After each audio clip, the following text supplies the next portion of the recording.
I am Kuldeep Swami, physics teacher, Suraj School, Mahendragarh. Today we will discuss about the topic inverse square law. Dear student, in case of gravitation, we know F is equal to G m1 m2 upon r square. In case of electrostatics, K q1 q2 upon r square. In case of electromagnetic, mu naught upon 4 pi m1 m2 upon r square. Here m1 and m2 is the magnetic pole strength. In all type of the forces, we are clearly seen here. Every force is inversely proportional to r square.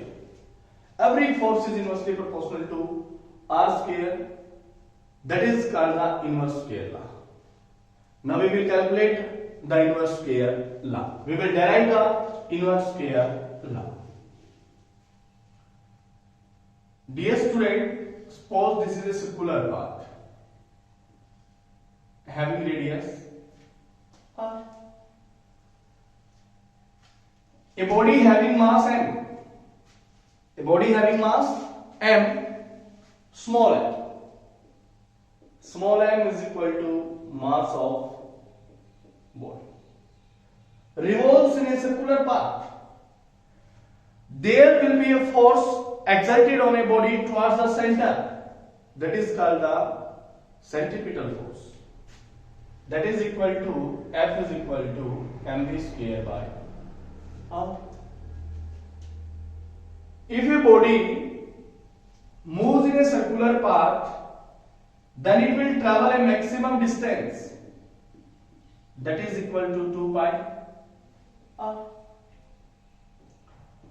Taking time t, so its velocity or speed can be distance upon time, 2 pi r by t. This is equation number first.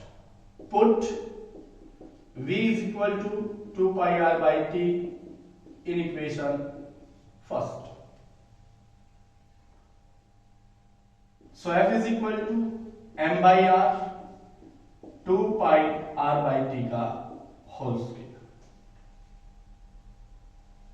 So F is equal to m by r 4 pi square r square by t square.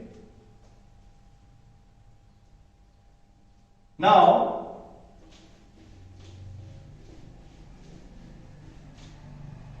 we know that F is equal to m by r 4 pi square r square by t square. Multiply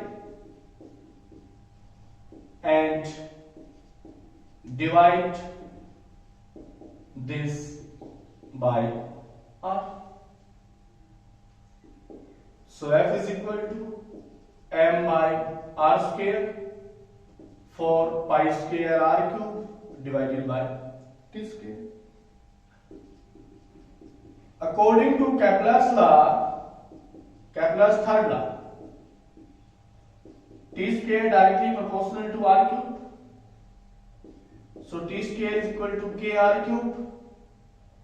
So r cube by t square is equal to 1 by k. लिख सकता हूँ. So this r cube by t square can be replaced by 1 by k. So F is equal to m by r square 4 pi square by m is equal to constant, 4 is equal to constant, pi square is equal to constant, k is equal to constant. So F is equal to constant upon r square. To remove the constant, F inversely proportional to r square, and that is called the inverse square law. This phenomena is called inverse square law.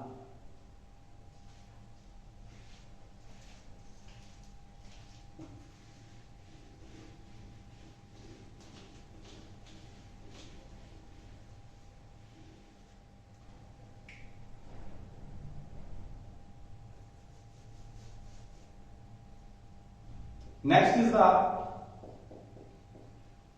impulse.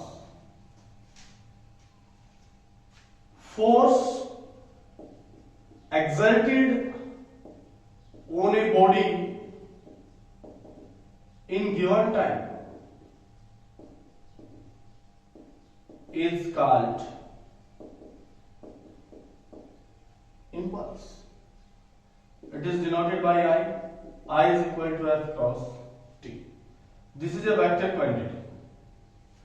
This is a vector quantity and its SI unit is Newton second. इसका dimension formula निकालते हैं. मैंने आपको बताया था force का dimension formula Newton का क्या होता है, m1 l1 t minus 2. Second के लिए हम क्या यूज करेंगे, t1. So m1 l1 t minus 1. This is the dimension formula for the impulse.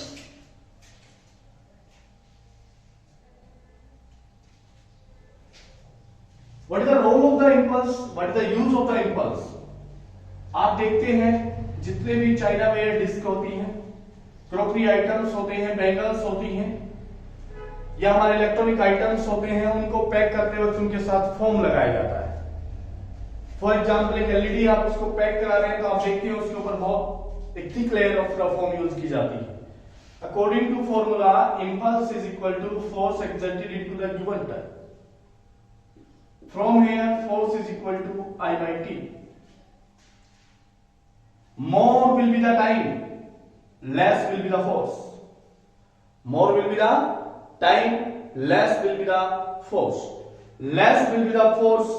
Things can easily be protected from the any type of damage. If more will be the force, then the things will be damaged easily. So dear students, more will be the time, less will be the force. More will be the time here means आप देखते हैं अगर मोटा foam use किया गया, आप उसके ऊपर फोर्स लगाते हैं, वो उस एलईडी की स्क्रीन तक पहुंचने में टाइम लेगा. टाइम लेगा तो इसका मतलब फोर्स क्या हो जाएगा, कम हो जाएगा. More will be the time, less will be the impact of the force. That is called the impulse. I is equal to F cross T. Thank you everyone.